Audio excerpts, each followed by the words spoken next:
Sebelum kalian menghakimi, izinkan aku menceritakan bagaimana aku sampai di titik ini. Di ulang tahunku yang ke-62, aku pikir aku akan pergi makan siang. Aku memakai sweater terbaikku dan bahkan menata rambut. Tapi bukannya kue dan tawa riang. Aku malah disodori sebuah koper dan ditinggalkan. Itu baru permulaan. Jika kalian berpikir pengkhianatan hanya datang dari orang asing, tunggulah sampai itu datang dari orang yang memiliki nama keluarga yang sama denganmu. Tetaplah di sini sampai akhir dan beritahu aku di kolom komentar. Kalian menonton dari mana? Kata orang. Cinta seorang ibu itu tanpa syarat. Sabar, pemaaf, dan abadi. Aku percaya itu. Aku menjalaninya. Setiap lutut tergores. Setiap malam tanpa tidur. Setiap pementasan sekolah. Aku selalu ada di sana. Untuk Arman, putraku satu-satunya. Aku bangun di hari ulang tahunku dengan getaran di dada. Kehangatan antisipasi yang akrab. Usia 62 tahun. Sendirian di rumah sederhana di kota Semarang. Tapi penuh harap. Arman akhir-akhir ini memang jarang menelepon. Katanya pekerjaannya padat. Hubungannya dengan istrinya juga tegang. Tapi pasti dia akan datang hari ini. Aku membuat panekuk. Kesukaannya. Aku bahkan menyiapkan 2 piring. Menjelang tengah hari, aku masih sendirian. Hatiku sedikit mencelos. Tapi aku menolak untuk larut. Aku memeriksa ponsel belasan kali, membaca ulang pesan-pesan lama, hanya untuk merasakan sedikit koneksi. Pukul 3 sore, bel pintu berbunyi. Aku membukanya dan melihat Arman, berdiri di sana dengan senyum kekanak-kanakan yang biasa dia tunjukkan saat menginginkan sesuatu. "Selamat ulang tahun, Bu," katanya, sambil memegang buket kecil bunga dari toko. Aku tersenyum meskipun ada rasa sakit di dadaku dan memeluknya erat. "Kamu datang." "Tentu saja," katanya, menepuk punggungku dengan kaku. "Berpakaianlah. Aku sudah memesan tempat makan siang." Aku bahkan tidak bertanya. Aku mengambil mantel, tas kecil, mengenakan sepatu yang selalu membuat jariku sakit tapi terlihat bagus. Aku merasa gembira, seperti gadis yang akan pergi ke pesta. Tapi kami tidak berkendara menuju pusat kota, atau restoran manapun. Kami berhenti di sebuah tempat dengan jalan masuk yang panjang, diapit pohon-pohon yang daunnya telah berubah menjadi emas dan merah keabu-abuan. Aku melihat ke atas pada papan nama dan perutku terasa terpelintir. Panti Jompo Cahaya Senja. "Arman, apa ini?" Dia berdeham. "Bu, kita harus bicara. Ini tidak aman lagi. Ini tidak aman." "Maksudmu apa?" Aku menyergah. Dia terus bicara. "Aku menemukan tempat yang bagus. Aman. Nyaman. Ibu akan punya teman sebaya. Ada banyak kegiatan." Aku tertawa. Tawa pahit yang sama sekali tidak terasa seperti tawa. "Kamu bercanda. Kamu membawaku ke sini, tepat di hari ulang tahunku." Dia keluar dari mobil. "Ayo masuk." Aku menolak bergerak. Saat itulah dia membuka bagasi. Koporku sudah terkemas. Aku menatapnya. Membeku. "Kamu mengobrak-abrik barang-barangku?" Dia menghela napas. "Jangan persulit keadaan, Bu." Di dalam, rasanya waktu berhenti. Wajah-wajah tersenyum di meja resepsionis. Aroma antiseptik dan sayuran yang terlalu matang. Dia menyerahkan berkas. Berkas hukum. Pengalihan kuasa. Namaku. Tanda tangannya. Selesai. Aku tidak menangis saat itu. Belum. Aku membiarkan mereka membimbingku ke sebuah kamar dengan dinding krem. Tempat tidur yang bisa disesuaikan dan jendela kecil yang menghadap ke dinding bata. Kado ulang tahunku. Aku duduk di tepi ranjang dengan mantel masih terpasang. Merasakan dingin meresap ke tulangku. Tidak ada kue. Tidak ada lilin. Hanya keheningan. Jam berlalu. Aku akhirnya membuka buket bunga. Bunga itu sudah layu karena perjalanan. Bunga itu terlihat seperti perasaanku. Malam itu, aku berbaring, mendengarkan derapelan para perawat, suara televisi yang samar di ujung lorong. Kasurnya terlalu keras. Spraynya berbau pemutih. Aku memutar ulang setiap percakapan dengan Arman setahun terakhir, mencoba melihat tanda-tanda yang aku lewatkan. Aku memikirkan semua waktu aku mengatakannya padahal seharusnya tidak. Saat aku menutupinya, meminjamkan uang, membuat alasan kepada orang lain. Momen aku menelan kekecewaan karena aku mencintainya. Tapi malam itu, aku berhenti membelanya. Sesuatu retak di dalam diriku. Sesuatu yang mendasar. Keesokan paginya, aku meminta ponselku kepada perawat. Dia bilang putraku sudah mengurusnya, memutus salurannya. Katanya itu terlalu membingungkan untukku. Saat itulah aku sadar aku di sini bukan untuk dirawat. Aku di sini untuk dilenyapkan. Dan jika aku tidak menemukan jalan keluar, mereka akan berhasil. Tapi aku tidak serapuh yang mereka kira. Sama sekali tidak. Aku mogok makan selama 2 hari. Bukan karena aku mencoba membuat pernyataan, tetapi karena aku tidak bisa menelan makanannya atau kebenarannya. Ada sesuatu tentang diperlakukan seolah-olah kamu tidak lagi berguna, yang menghancurkan sebagian dirimu yang tidak akan pernah sembuh sepenuhnya. Aku telah membesarkan seorang anak, membangun rumah, mencintai dengan sengit, dan sekarang, aku hanyalah nomor kamar dan catatan pasien. Para perawat baik, sebagian besar, tapi kebaikan bisa terasa seperti bentuk belas kasihan saat kamu terjebak. Mereka memanggilku sayang dan Bu dengan nada yang merendahkan. Tidak ada yang bertanya apa pekerjaanku sebelumnya. Tidak ada yang bertanya apa yang aku cintai. Bagi mereka, aku hanyalah seorang wanita tua yang memakai sandal dan pelupa. Padahal, aku tidak melupakan apapun. Teman sekamarku, Rima, tidur sepanjang hari dan mendengkur sepanjang malam. Dia tidak banyak bicara. Tetapi ketika dia berbicara, itu tentang orang-orang yang tidak mengunjunginya selama bertahun-tahun. Aku mendengarkan, karena aku juga sangat mengenal rasa sakit karena ketidakhadiran. Aku mencoba menjaga pikiranku tetap tajam. Aku menonton berita di ruang bersama dan mengerjakan teka-teki silang yang mereka tinggalkan di lorong. Aku membaca ulang sebuah novel yang sudah kubaca 2 kali sebelumnya. Tapi sesuatu di dalam diriku tenggelam. Lebih dalam, lebih gelap. Kemudian, pada hari keempat, aku bertemu Rina. Seharusnya dia tidak bekerja hari itu. Seorang perawat sakit. Dan Rina, muda, dengan rambut dikepang di bawah topi perawat dan kebaikan di matanya, menggantikannya. Dia sedang memeriksa vitalitasku ketika dia berkata, "Ibu tidak seharusnya ada di sini." Aku menatapnya. Terkejut. Dia tersenyum. "Jangan salah paham. Banyak orang di sini butuh bantuan. Dan itu tidak apa-apa. Tapi ibu tidak terlihat tersesat." Aku mengedipkan mata, menghilangkan rasa perih yang tiba-tiba muncul. Kami mulai mengobrol. Dia bertanya tentang Arman. Aku menceritakan apa yang aku bisa tanpa hancur. Dia mendengarkan. Tidak hanya mengangguk. Benar-benar mendengarkan. Sore harinya, dia kembali dengan sesuatu di tangannya. "Ini milik Pak Hartono, seorang penghuni yang meninggal minggu lalu," bisiknya. "Kami menemukannya terselip di dalam Alkitab. Tidak ada yang mengklaimnya. Itu adalah tiket lotre, terlipat, agak menguning, dan bertanggal 2 minggu sebelumnya." Aku tertawa kecil, kering dan getir. "Dan, kamu mau aku mencoba keberuntunganku?" Dia mengedipkan mata. "Hei, dunia berutang sesuatu pada ibu. Aku tidak berencana melakukannya. Tidak pada awalnya. Rasanya konyol. Tetapi kebosanan dan keputusasaan adalah teman tidur yang aneh."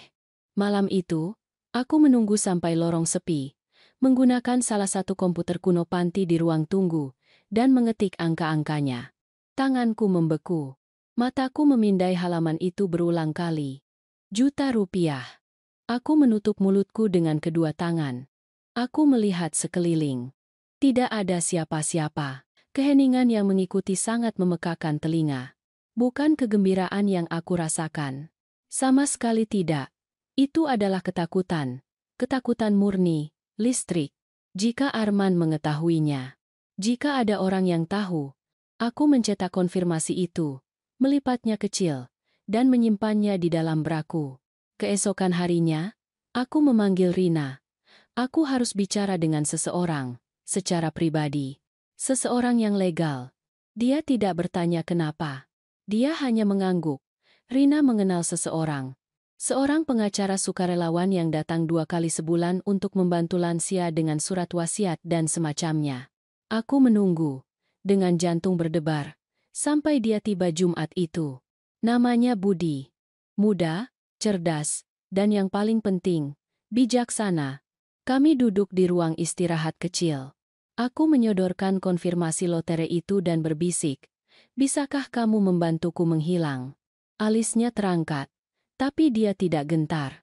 "Kita harus bergerak cepat," katanya. Beberapa jam berikutnya terasa kabur. Dokumen, notarisasi, transfer keuangan, ponsel baru, alamat surat sementara. Dia menghubungi penasihat keuangan independen yang mendirikan Blind Trust. Namaku tidak terlihat dimanapun. Arman tidak akan pernah melihat sepeser pun. Aku menandatangani surat wasiat baru, menyerahkan semuanya kepada Amal.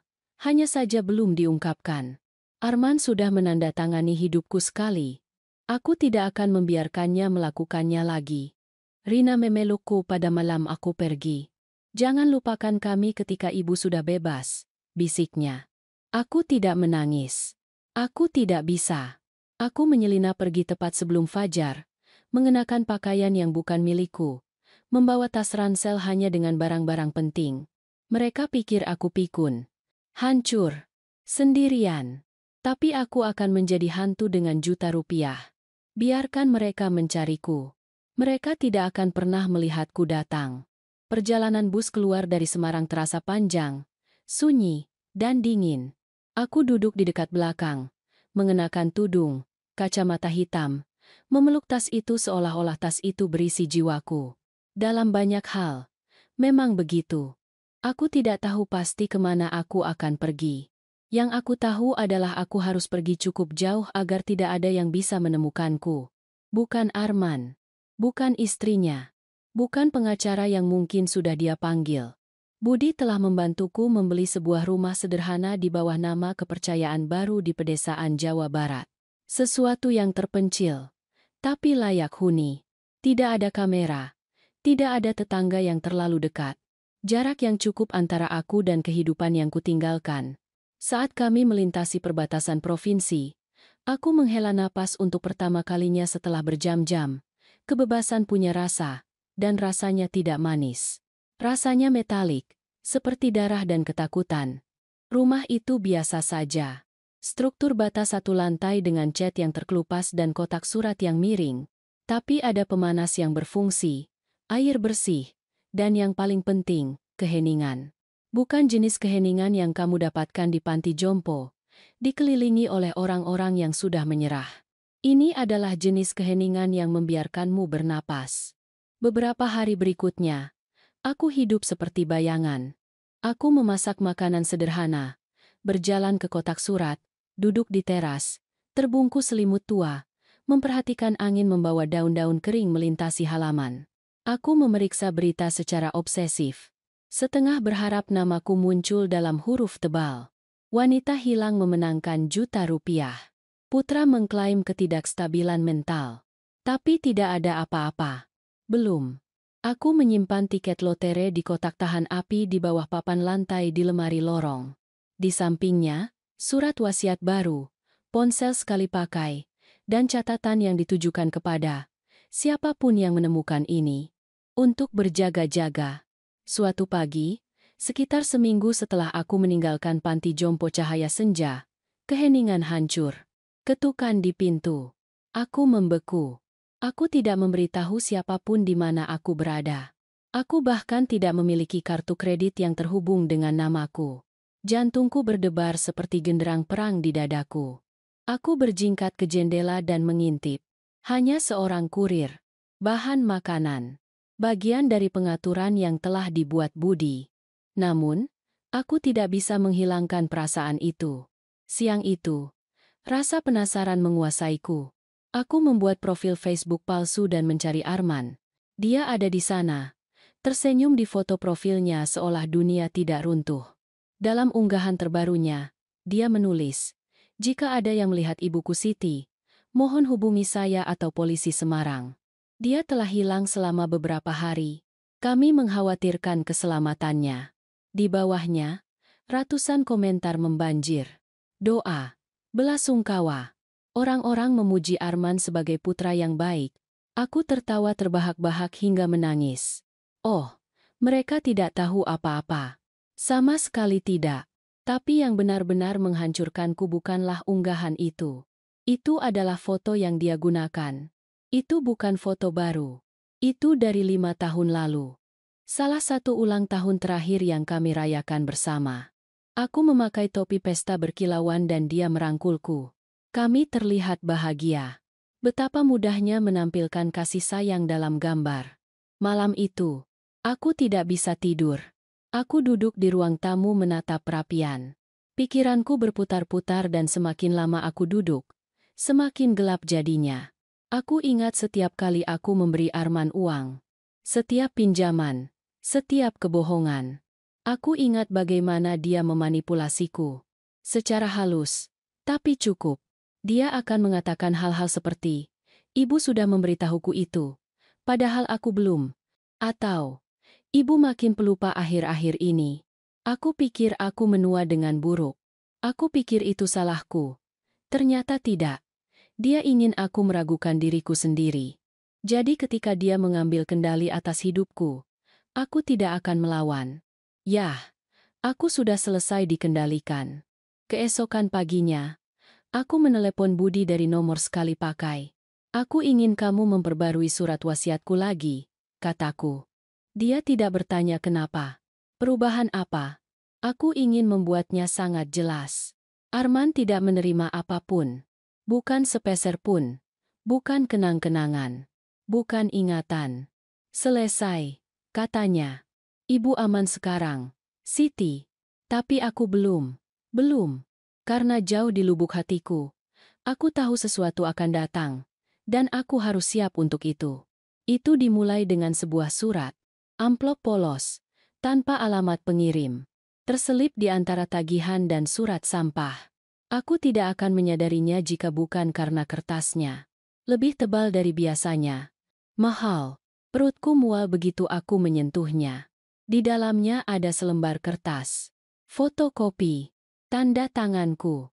Atau yang terlihat seperti itu. Di bawahnya, 2 tanda tangan lainnya. Satu dari almarhum suamiku, Joko, dan satu lagi dari Arman. Itu adalah dokumen pinjaman, bertanggal 12 tahun lalu.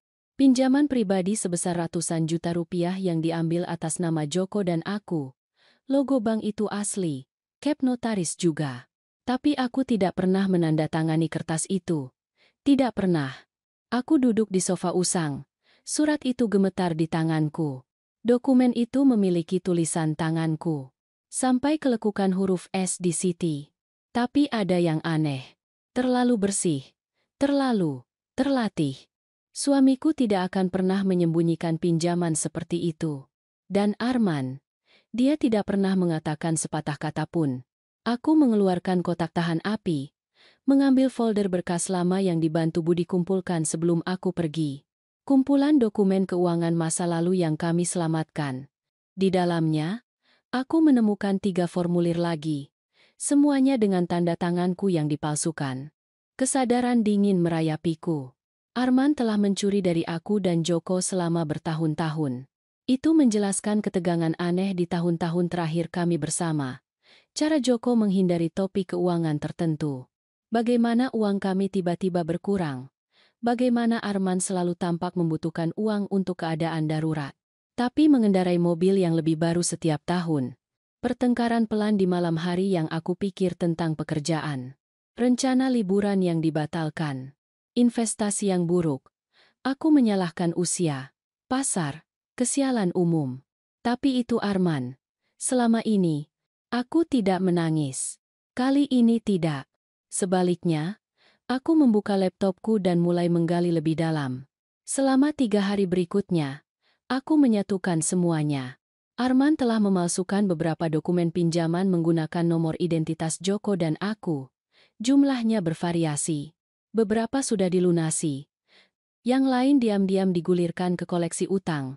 Joko pasti menutupi sebagian besar sebelum dia meninggal, membawa rasa malu bersamanya. Tapi satu akun, masih aktif, menunjukkan saldo yang membengkak hingga ratusan juta rupiah. Dan itu macet atas namaku hanya 3 bulan sebelum aku dititipkan di panti jompo Cahaya Senja. Aku duduk dalam kegelapan ruang tamu kecil di Jawa Barat itu. Layar menyala di depanku. Tangan mengepal sangat erat hingga buku-buku jariku sakit. Ini bukan hanya pengkhianatan. Ini adalah pencurian. Penipuan. Kriminal. Aku menghubungi Budi lagi.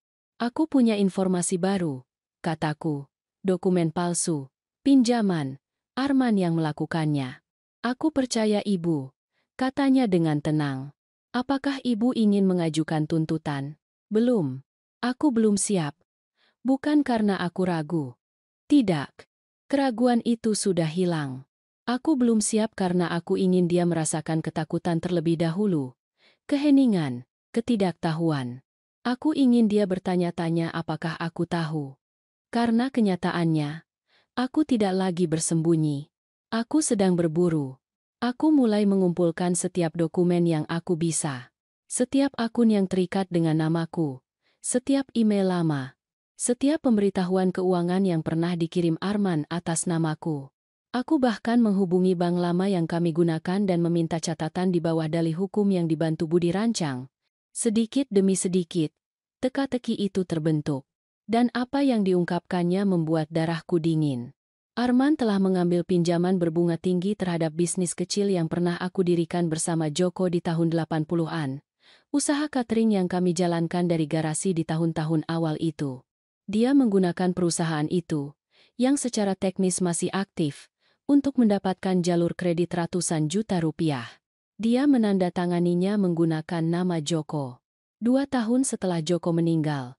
Itu bukan hanya kegagalan moral. Itu adalah penipuan federal. Aku menyimpan semuanya ke folder terenkripsi, mencadangkannya, dan mencetak salinan untuk disimpan di kotak di bawah lantai.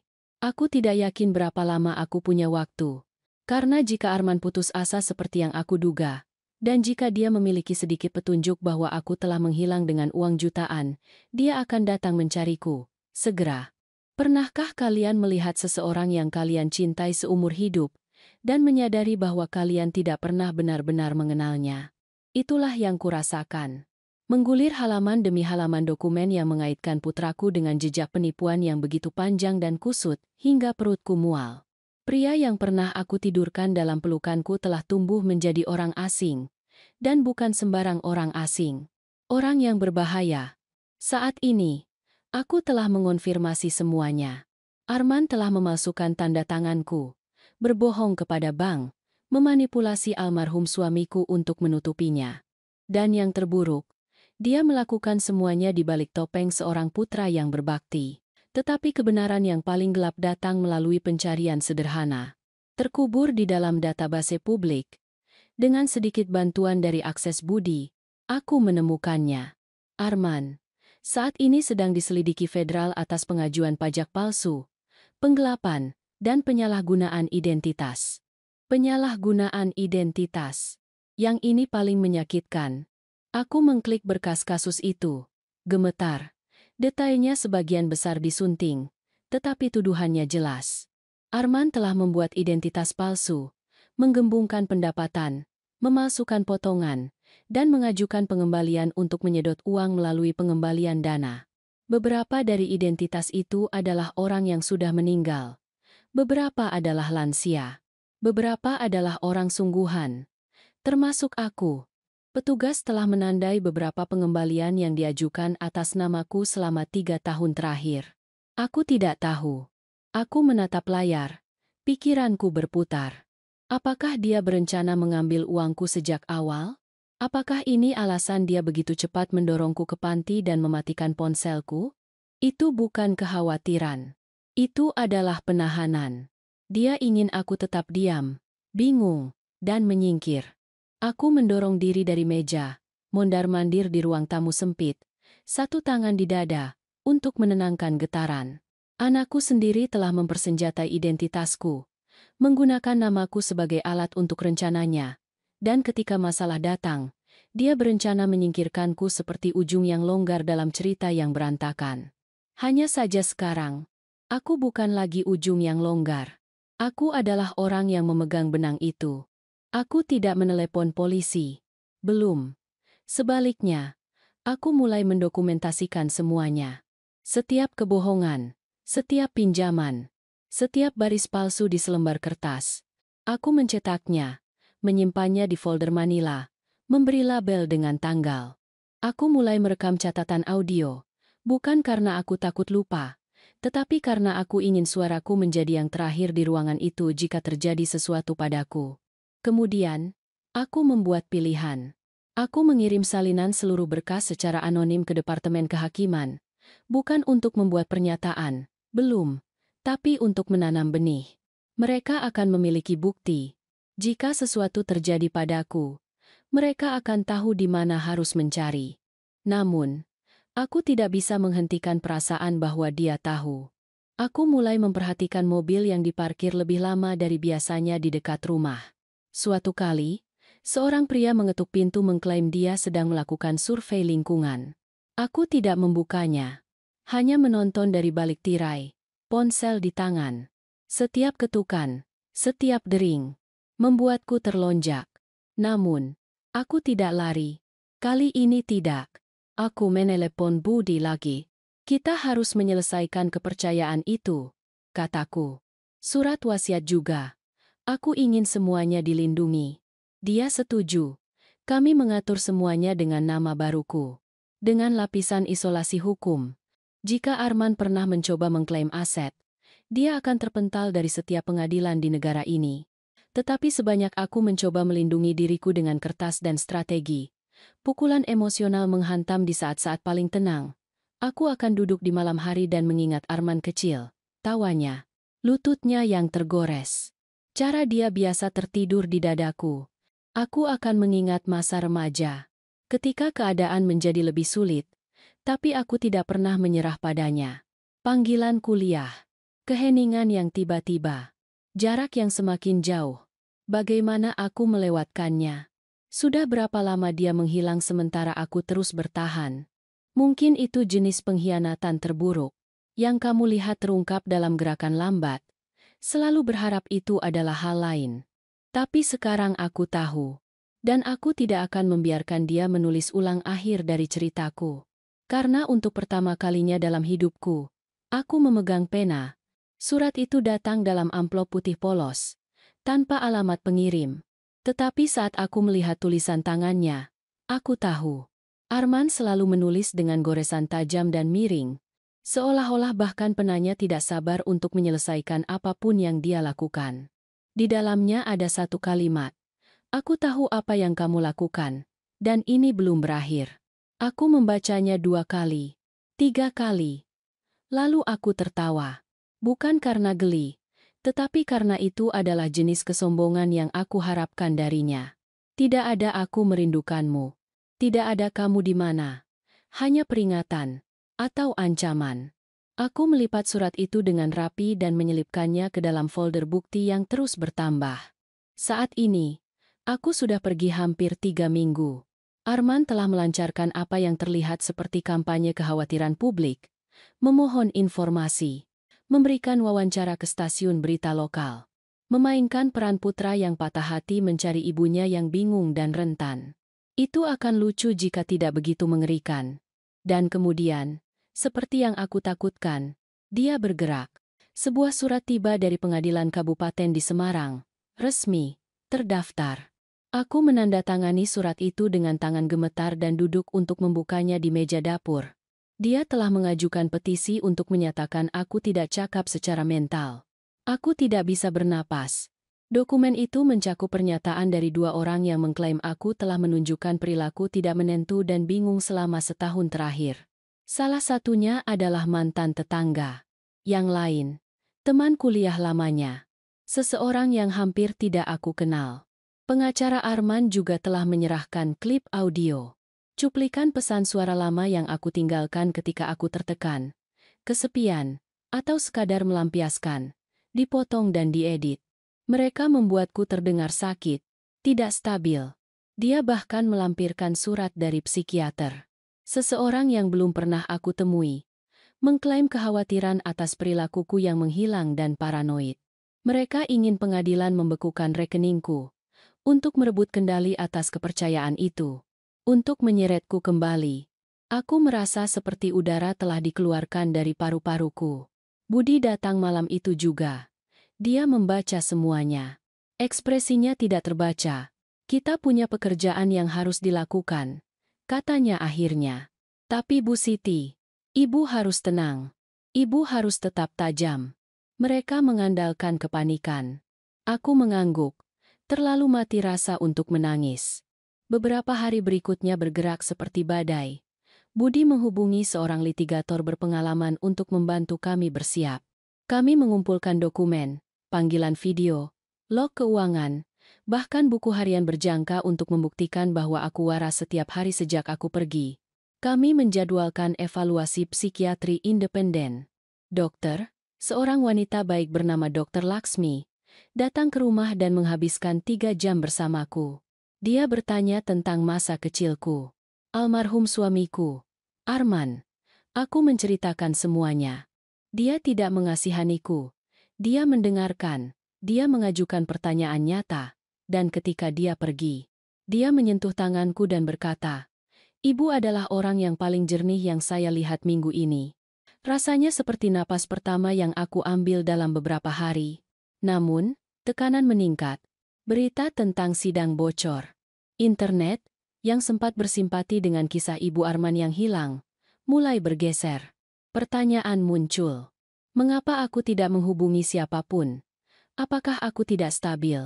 Apakah orang lain yang mengendalikan? Media menyukai misteri, dan Arman tahu bagaimana memberikannya. Tapi aku tidak takut lagi, karena sekarang aku punya lebih dari sekadar bukti. Aku punya tujuan. Dalam keheningan rumah kecilku, aku mulai menyiapkan pernyataan video. Aku belum mempublikasikannya, tetapi aku ingin siap, kalau mereka membungkamku.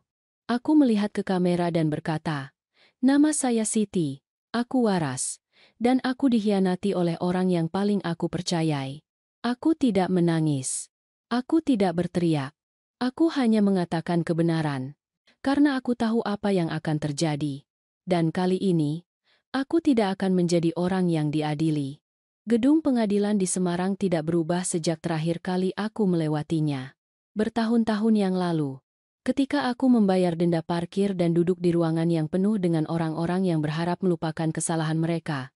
Saat itu, aku adalah seorang istri, seorang ibu, seseorang yang percaya pada pemberian kesempatan kedua kepada orang-orang. Sekarang, aku adalah terdakwa. Budi menyarankanku untuk berpakaian sederhana tapi kuat.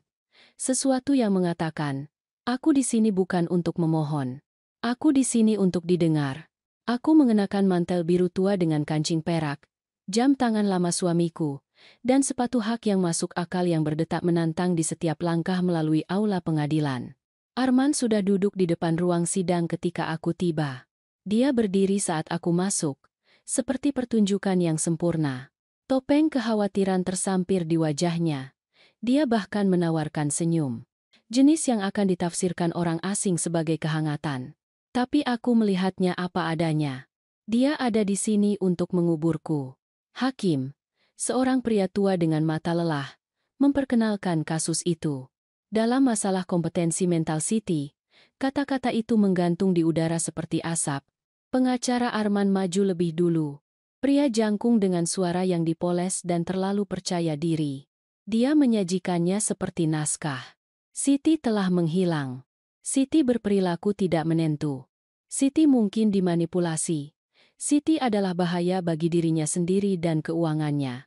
Dia memperkenalkan surat psikiater yang dari dokter yang belum pernah aku temui, dan menyajikan klip audio diriku, diedit dan disambung seperti gulungan film horor. Aku mendengarkan diriku terdengar kacau, putus asa, bahkan tidak stabil, diambil sepenuhnya di luar konteks. Aku melihat alis hakim terangkat. Tanganku mengepal di sandaran tangan. Kemudian Arman berbicara. "Yang mulia," katanya. Suaranya bergetar dengan jumlah yang tepat. "Aku mencintai ibuku. Sungguh, ini adalah hal tersulit yang pernah aku lakukan. Tapi aku yakin dia dimanfaatkan. Dia tidak seperti dirinya. Dia tersesat. Saat itulah aku berdiri. Giliran saya. Yang mulia? Hakim mengangguk. Aku berjalan perlahan ke mimbar. Berhenti sejenak untuk membiarkan bobot kehadiranku meresap. Kemudian aku berbicara. Nama saya Siti. Saya berusia 62 tahun. Saya tidak cacat mental. Saya tidak tersesat. Dan saya bukan korban siapapun. Aku membuka folderku. Secara metodis, hati-hati, dan menyerahkan salinan laporan psikiatri lengkap Dr. Laksmi kepada hakim, ditandatangani, bertanggal, dan disertifikasi. Keputusan. Pikiran sepenuhnya waras. Tidak ada indikator penurunan kognitif. Stabil secara emosional. Aku melihat bahu pengacara menegang. Wajah Arman berkedut. Kemudian aku melanjutkan. Saya punya di sini, kataku. Mengangkat folder kedua. Log setiap panggilan telepon yang saya buat seminggu sebelum saya pergi. Tanda terima untuk transfer dana ke perwalian hukum. Catatan medis, bersih. Dan surat pernyataan yang ditandatangani dari pengacara yang membantu saya keluar dari fasilitas. Menyatakan saya jernih, logis, dan dalam kendali penuh atas keputusan saya. Aku berhenti. Dan saya juga punya sesuatu yang lain. Tapi saya tidak akan menyajikannya hari ini, kecuali jika saya perlu. Aku tidak menunjukkan berkas itu, yang berisi setiap tanda tangan palsu, setiap pinjaman yang dicuri, setiap dokumen pajak yang dimanipulasi yang pernah disentuh Arman. Itu adalah asku.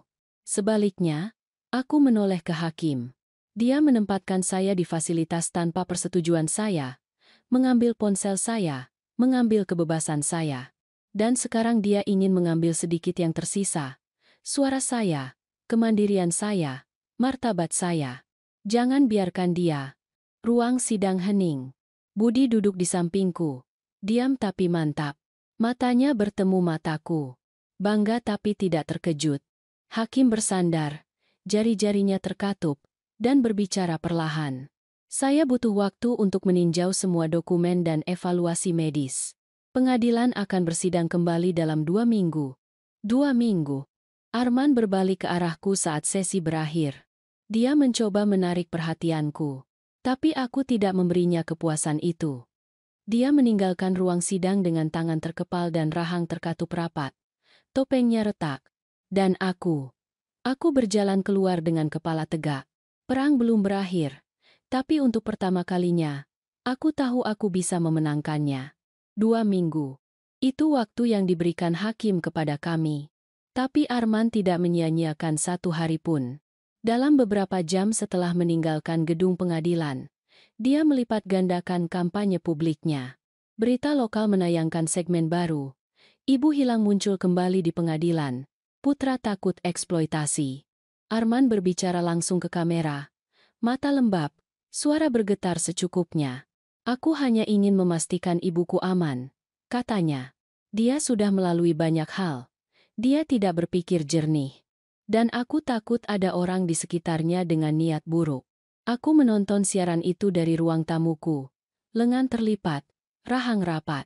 Tidak ada orang jahat di sekitarku. Hanya aku. Hanya Siti. Wanita yang membesarkannya, yang berkorban, yang memaafkan lebih dari yang seharusnya dilakukan seorang ibu. Dan dia punya keberanian untuk melukisku sebagai boneka. Saat itulah aku tahu. Perang diam-diam yang aku nyatakan di hatiku tidak lagi cukup. Aku perlu bertindak. Aku menelepon Budi dan memintanya untuk datang. Ketika dia tiba, aku menyerahkan amplop tertutup berisi setiap dokumen yang telah aku kumpulkan. Pinjaman palsu, tanda tangan palsu, pengembalian pajak yang diajukan Arman atas namaku. Kirimkan, kataku. Bukan ke pengadilan, ke Departemen Kehakiman. Secara anonim. Dia membuka amplop itu, membalik-balik halaman dan mengangguk. Ini akan menarik perhatian mereka. Aku mengandalkannya. Tapi aku belum selesai. Malam itu, menggunakan salah satu nama samarku dan akun online baru, aku membuat donasi yang cukup besar, 5 miliar rupiah, kepada organisasi nirlaba nasional yang melindungi lansia dari pelecehan finansial, tanpa nama terlampir. Hanya transfer. Dalam seminggu, Mereka meluncurkan kampanye menggunakan kasusku sebagai simbol. Mereka tidak menyebut namaku, tetapi waktunya terlalu sempurna. Orang-orang mulai berbisik, berbagi, mempertanyakan. Bagaimana seorang ibu menghilang, lalu muncul kembali dengan uang, tetapi putranya sendiri mencoba menguncinya? Komentar membanjiri media sosial. Ada yang salah dengan putranya. Biarkan dia berbicara. Mengapa tidak ada yang menanyakan sisinya? Aku tidak percaya padanya. Citra Arman yang dibangun dengan hati-hati mulai goyah. Kemudian, sebuah terobosan yang tidak aku duga. Seorang jurnalis dari surat kabar besar menghubungi Budi. Dia ingin mendengar sisiku cerita. Dia menjanjikan kebijaksanaan. Tanpa nama, tanpa foto, hanya kebenaran. Aku setuju. Kami bertemu di kafe yang tenang 2 kota jauhnya. Aku memakai kacamata hitam dan topi. Kami duduk di but sudut. Dia menekan rekam dan membiarkanku bicara. Aku menceritakan tentang panti, tentang ditinggalkan di sana tanpa peringatan, tentang Arman mengambil ponselku, akunku, martabatku. Aku tidak menyebutkan lotere. Belum. Ketika dia bertanya tentang kasus pengadilan, aku hanya berkata, dia mencoba mengambil kendali atas hidupku. Lagi, cerita itu dimuat 2 hari kemudian. Ibu atau miliuner. Pembungkaman si Tite. Tidak butuh waktu lama bagi titik-titik untuk terhubung. Orang-orang di internet mulai berspekulasi. Apakah ibu yang hilang itu sebenarnya adalah donatur anonim? Apakah ini sebabnya putranya ingin dia dinyatakan tidak kompeten? Lebih banyak bisikan. Lebih banyak keraguan.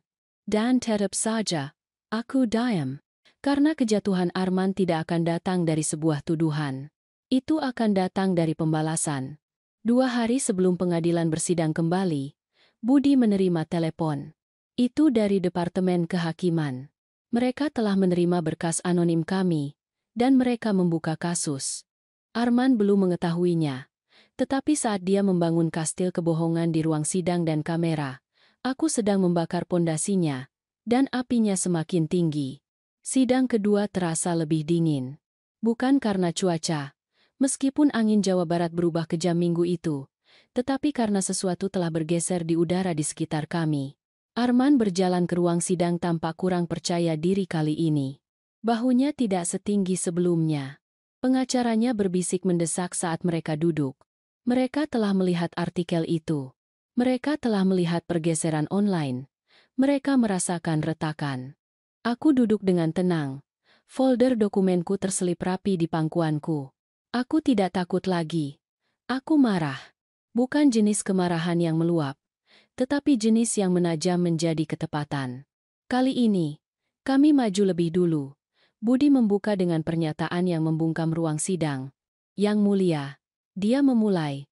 Sejak sidang terakhir, kami telah menyelesaikan evaluasi psikiatri independen penuh, mengajukan log keuangan terperinci yang membuktikan kemandirian dan koherensi NI Siti, dan telah menemukan, melalui catatan publik yang sah, bahwa pemohon, SDR, Arman, saat ini sedang diselidiki federal atas berbagai kejahatan finansial, termasuk penyalahgunaan identitas dan penipuan pajak. Dia menyerahkan kepada hakim salinan doket kasus publik. Pengacara Arman berdiri, segera memprotes. Penyelidikan itu tidak ada hubungannya dengan. Hakim mengangkat tangan. Duduk. Ruang sidang menahan napas. Kemudian datang pukulan yang sebenarnya.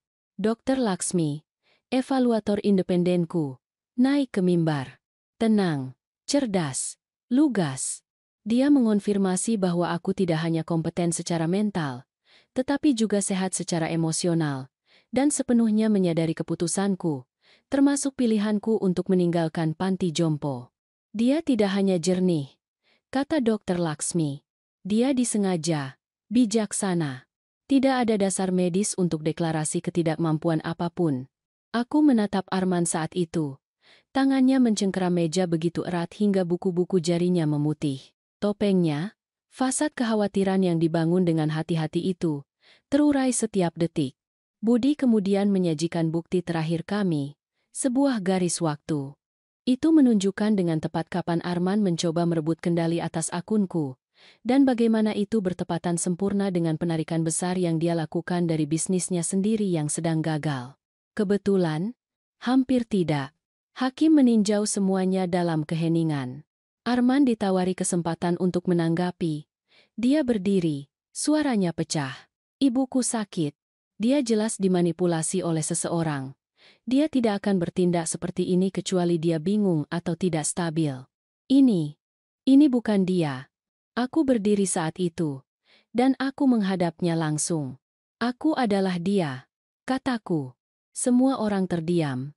Aku adalah wanita yang begadang bersamamu ketika kamu flu pada usia 6 tahun. Yang menyerah pada liburan. Yang menggadaikan perhiasan untuk membayar kuliahmu. Yang memasak makanan kesukaanmu bahkan ketika aku tidak mampu membeli bahan makanan untuk diriku sendiri. Aku adalah dia. Dan kamu meninggalkanku di fasilitas seolah aku tidak berarti. Dan sekarang, Yang Mulia, aku meminta ibu untuk mengizinkanku membuktikan bahwa aku bukan apa-apa. Hakim mencondongkan tubuh ke depan, mengatupkan jari-jarinya, dan berbicara perlahan. Nyeh, Siti, berdasarkan bukti yang luar biasa, evaluasi psikiatri ibu, dan inkonsistensi dalam klaim pemohon, saya menolak kasus ini. Rekening keuangan dan otonomi pribadi ibu sepenuhnya dipulihkan. Pengadilan ini mengakui ibu sebagai kompeten dan mandiri. Aku tidak menangis. Tetapi tanganku sedikit gemetar saat aku mengambil kertas-kertasku dan berjalan keluar dari ruang sidang. Arman tidak mengucapkan sepatah kata pun saat aku melewatinya. Matanya liar, bukan karena marah, tapi karena takut. Dia tahu ini sudah berakhir. Setidaknya bagian ini. Tetapi yang tidak dia ketahui adalah bahwa sementara dia menghabiskan waktu berminggu-minggu mencoba membuktikan bahwa aku tidak stabil, aku telah membangun sesuatu yang jauh lebih kuat daripada pembelaan. Sebuah warisan. Dan aku belum selesai. Panggilan telepon datang tepat setelah tengah malam. Suara Budi tegang tapi stabil. Itu terjadi. Departemen Kehakiman membuka proses formal. Nama Arman ada di doket. Aku tidak berbicara. Aku hanya duduk di sana, dalam kegelapan, menatap angin yang menggerakkan pohon-pohon di luar jendelaku. Sebagian dari diriku telah menunggu saat ini, tapi sekarang setelah itu datang, rasanya tidak seperti kemenangan. Rasanya tidak terhindarkan. Keesokan paginya, dunia menyusul. Media mengerumuni pada awalnya. Arman, putra dari kasus pelecehan lansia yang baru-baru ini disorot, diselidiki federal. Namaku tidak disebutkan. Tidak secara langsung. Tapi titik-titiknya terlalu dekat untuk tidak terhubung. Orang-orang ingat. Ibu yang hilang. Pertempuran pengadilan. Donatur anonim. Wanita lemah yang menghilang tetapi berdiri tegak di pengadilan beberapa minggu kemudian. Sekarang, putra sempurna mereka sedang berantakan. Dan mereka ingin mendengar dariku. Aku tetap diam selama 2 hari. Mematikan TV. Mengabaikan telepon. Aku memasak sarapanku sendiri. Memperhatikan burung-burung mematuk halaman yang beku. Duduk dengan pena di tangan dan menulis surat yang tidak pernah aku niatkan untuk dikirim. Tapi keheningan bukanlah keadilan. Sudah waktunya. Aku menghubungi Ayu, Sarah, jurnalis yang telah bertemu denganku secara rahasia beberapa minggu sebelumnya. Aku mengatakan kepadanya bahwa aku siap untuk berbicara. Kali ini, di depan kamera. Tanpa nama samaran. Tidak ada lagi bayangan. Kami menjadwalkan wawancara untuk Jumat berikutnya. Berita nasional, fitur penuh. Dia bertanya apakah aku yakin. Aku tidak pernah seyakin ini, kataku. Pada hari wawancara, aku berpakaian sederhana. Sweater abu-abu, anting perak kecil. Tanpa riasan. Tanpa penata gaya. Hanya kebenaran. Kami duduk berhadapan di studio yang tenang. Lampunya lembut dan hangat. Ayu mencondongkan tubuh ke depan. Siti, dunia tahu beritanya. Mereka telah membaca tentang Arman, tentang kasusnya. Tetapi yang tidak mereka ketahui adalah intinya. Mengapa sekarang? Aku menatap langsung ke kamera. Karena ini bukan hanya tentang saya, kataku. Ini tentang setiap orang tua yang memberikan segalanya dan dibuang. Setiap lansia diabaikan, dilenyapkan, atau dikurung di bawah dalih cinta. Aku hampir menjadi salah satunya, Dan aku tidak akan diam lagi. Kemudian, aku menceritakan kisahku. Panti jompo, tiket lotre, kebohongan yang aku ungkap, berkas yang aku kirim. Aku tidak meninggalkan apapun. Mata Ayu berkaca-kaca saat aku berbicara. Tapi aku tidak menangis. Aku sudah selesai menangis. Malam itu, wawancara ditayangkan. Jutaan orang menonton. Pesan membanjir. Orang-orang dari seluruh negeri berbagi kisah pengkhianatan, pengabaian, dan kelangsungan hidup mereka sendiri. Aku bukan hanya Siti lagi. Aku adalah cermin. Arman tidak berbicara secara publik, tetapi sumber yang dekat dengannya mengatakan dia hancur, bahwa hidupnya berantakan. Bagus. Dia membangun kehidupan itu di atas manipulasi. Dan sekarang kehidupan itu runtuh di bawah beban kekejamannya sendiri. Tapi aku tidak merasa puas. Sebaliknya, aku mulai bekerja. Aku membuat rencana untuk meluncurkan sebuah yayasan yang akan melindungi lansia dari pelecehan hukum dan finansial. Bukan hanya nama, tetapi dengan dukungan hukum nyata, pendanaan nyata, advokasi nyata. Aku menamainya Proyek Siti, karena jika mereka akan menggunakan namaku untuk melucuti martabatku, aku akan menggunakannya untuk memberikan martabat kembali. Namun, rasa sakit itu masih ada. Bukan karena Arman menderita, tetapi karena aku pernah mencintainya dengan jenis kesetiaan yang membutakanku. Dan sekarang aku harus belajar bagaimana hidup tanpa ilusi itu. Tapi aku punya sesuatu yang lebih baik sekarang. Aku punya kebenaran, dan tidak ada yang bisa mengambilnya dariku lagi. Penangkapan Arman tidak datang dengan sirene. Itu datang dengan berita utama. Arman didakwa atas berbagai tuduhan penipuan, pencurian identitas, dan penggelapan pajak. Aku membaca berita itu di pagi yang tenang dengan teh di tanganku. Dan kucingku meringkuk di sampingku. Rumah itu hening, kecuali dengungan stabil kulkas dan angin yang menyapu daun jendela. Untuk waktu yang lama, aku hanya menatap artikel itu. Bukan karena aku tidak percaya. Aku percaya. Tetapi karena aku telah membayangkan saat ini berkali-kali, sehingga ketika akhirnya tiba, rasanya hampir seperti deja vu. Dia dibebaskan dengan jaminan. Tentu saja. Uang bisa membeli waktu, bahkan ketika tidak bisa membeli kedamaian. Tetapi kerusakannya sudah terjadi. Namanya menjadi identik dengan pengkhianatan. Mantan klien menarik bisnis mereka. Jalur kreditnya dibekukan. Teman-teman hilang. Bahkan istrinya telah mengeluarkan pernyataan melalui pengacara. Dia mengajukan cerai. Dia sendirian sekarang. Aku seharusnya merasa kemenangan. Tapi yang aku rasakan hanyalah kekosongan. Hal tentang selamat dari pengkhianatan adalah bahwa itu tidak membuatmu utuh. Itu membuatmu lebih bijaksana. Ya, lebih tajam, lebih kuat. Mungkin. Tapi sesuatu yang lembut mati di dalam dirimu. Kepercayaan buta itu. Keyakinan bahwa cinta cukup untuk menjaga seseorang tetap setia. Aku tidak berduka atas kelembutan itu. Aku menguburnya. Itu adalah hari Sabtu yang dingin ketika aku berjalan ke pusat kota untuk pertama kalinya sejak wawancara ditayangkan. Orang-orang mengenaliku. Mereka tidak berbisik. Mereka tidak menatap. Mereka tersenyum. Seorang wanita, mungkin berusia 40-an, menyentuh lenganku dan berkata, "Ibu memberi ibu saya keberanian untuk meninggalkan situasi buruk." Seorang pria muda di belakang meja apotek menyelipkan catatan ke dalam kantong resepku. Nenekku mengucapkan terima kasih. Aku tidak mencari perhatian ini. Tapi itu datang. Dengan lembut, seperti sinar matahari melalui awan tebal. Budi mampir sore itu. Mereka menawarinya kesepakatan. Katanya, 10 tahun jika dia mengaku bersalah. Jika tidak, itu akan disidangkan. Dan dia? Tanyaku. Masih berpura-pura semuanya salah paham. Dia pikir dia bisa mengakali sistem. Aku menggeleng. Dia sudah berpura-pura sepanjang hidupnya. Budi ragu-ragu. Dia masih belum mencoba menghubungimu? Aku menatap matanya. Tidak secara langsung. Tapi aku telah menerima sesuatu. Sebuah surat. Amplop tanpa tanda. Diselipkan di bawah pintu depanku suatu malam saat aku di dapur. Di dalamnya, sebuah foto. Itu dari ulang tahunku yang ke-60. Aku, dengan sweater kuning, tertawa dengan kue di wajahku. Arman di sampingku, memegang pisau, tertawa juga. Di belakangnya, hanya satu kalimat dengan tulisan tangannya. Ibu selalu percaya padaku. Aku minta maaf itu tidak cukup. Aku duduk dengan foto itu selama berjam-jam. Tidak menangis, tidak marah. Hanya mengingat.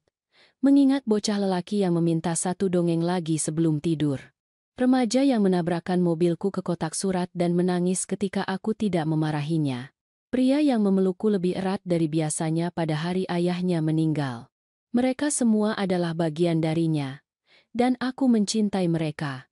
Tapi cinta, cinta sejati, menuntut kebenaran. Dan Arman memilih kebohongan. Malam itu, aku membakar foto itu di perapian. Bukan karena benci, karena pelepasan. Aku melihat api melingkari kertas itu, menghitamkan tepinya, menghapus senyum. Aku tidak butuh gambar untuk mengingat. Aku butuh kedamaian. Dan aku hampir sampai. Pagi aku kembali ke panti jompo cahaya senja. Langit berwarna abu-abu pucat. Jenis yang melembutkan dunia tanpa menyembunyikannya. Aku berdiri di luar fasilitas untuk waktu yang lama, menatap tempat yang sama di mana aku ditinggalkan seperti barang bawaan. Tempat parkir sepi. Pohon-pohon gundul. Tapi sesuatu telah berubah. Pintu depan terbuka dan Rina melangkah keluar sebelum aku sempat mengetuk. Dia terkesiap ketika melihatku. Ya Tuhan, Siti. Aku tersenyum. Ini aku. Kami berpelukan. Tidak dengan sopan. Tidak sebentar. Tetapi seperti dua orang yang sama-sama selamat dari sesuatu. Lengan Rina hangat. Dan aku menyadari sudah berapa lama aku tidak merasa aman dalam pelukan seseorang. Di dalam, tempat itu terlihat berbeda. Lantainya baru dipoles. Lampunya lebih terang.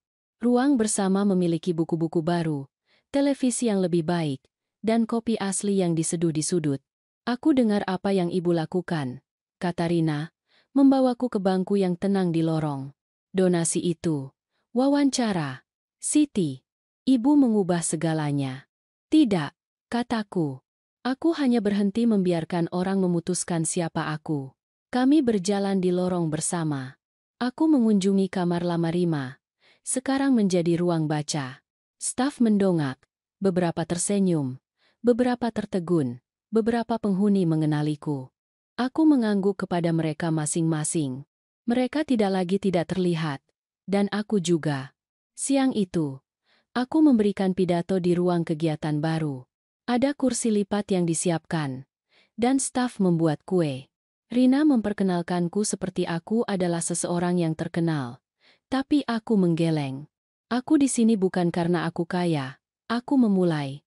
Dan aku di sini bukan karena aku diperlakukan salah. Aku di sini karena aku dibungkam. Dan aku tahu betapa banyak dari kalian yang masih merasakannya. Setiap pasang mata menatapku. Beberapa berkaca-kaca.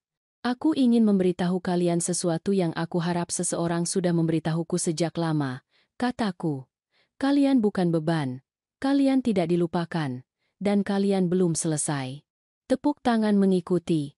Lembut pada awalnya. Lalu lebih keras. Aku tersenyum. Merasakan beban setiap malam sepi yang pernah aku habiskan. Sekarang digantikan oleh sesuatu yang lebih hangat. Sesuatu yang penuh.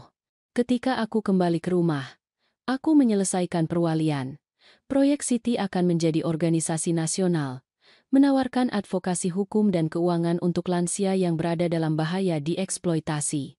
Kami akan mempekerjakan pengacara, meluncurkan hotline, membangun kemitraan dengan fasilitas perawatan lansia dan pengadilan. Arman? Dia menerima kesepakatan itu. 10 tahun. Dia mencoba mengirim surat lagi. Aku mengembalikannya tanpa dibuka. Bab itu sudah ditutup. Aku menghabiskan hari-hari terakhir tahun itu dengan menulis surat kepada setiap orang yang membantuku. Budi, Rina, bahkan Dr. Laksmi. Aku berterima kasih kepada mereka bukan karena menyelamatkanku, tetapi karena berdiri di sampingku saat aku menyelamatkan diriku sendiri. Dan kemudian, pada salju pertama bulan Januari, aku melakukan sesuatu yang belum aku lakukan selama beberapa dekade. Aku menulis surat untuk diriku sendiri. Itu singkat. Hanya 1 halaman. Aku membacanya dengan lantang saat aku duduk di dekat perapian. Kucing meringkuk di kakiku. Kepada Siti, kamu tidak gila. Kamu tidak terlalu percaya. Kamu tidak lemah. Kamu hanyalah seorang wanita yang mencintai terlalu dalam. Dan ketika mereka mencoba menulis kamu keluar dari hidupmu sendiri, kamu mengambil pena dan menulis akhir ceritanya sendiri. Aku sangat bangga padamu. Dengan cinta, dirimu sendiri. Aku melipat surat itu, meletakkannya di kotak kayu kecil, dan menaruhnya di atas perapian. Aku tidak membutuhkan warisan uang atau balas dendam atau bahkan keadilan. Aku punya sesuatu yang lebih besar. Kebebasan. Dan untuk pertama kalinya dalam hidupku, aku akhirnya, sepenuhnya, benar-benar bebas. Pengkhianatan terkejam anak kandung di hari ulang tahun ibu. Nyonya Siti ditinggalkan tanpa ampun di panti jompo cahaya senja oleh putra semata wayangnya, Arman, yang haus harta. Tujuannya? Menguasai seluruh aset sang ibu. Tonton kisah nyata yang menghancurkan hati ini. Setelah dikurung dan diputus komunikasinya, Siti tidak menyerah. Dia menggunakan kecerdasan dan sedikit keberuntungan memenangkan lotre untuk melarikan diri dan membangun rencana balasan yang cerdas. Kisah tentang karma, penggelapan dana keluarga, dan pertempuran hukum paling emosional melawan darah daging sendiri. Apakah Siti akan berhasil membersihkan namanya dan membuat sang anak menanggung akibat perbuatannya? Siapa yang sebenarnya tidak waras di sini? Jangan lewatkan akhir dramatis di pengadilan yang akan membuka mata kalian tentang harga sebuah martabat dan kebebasan.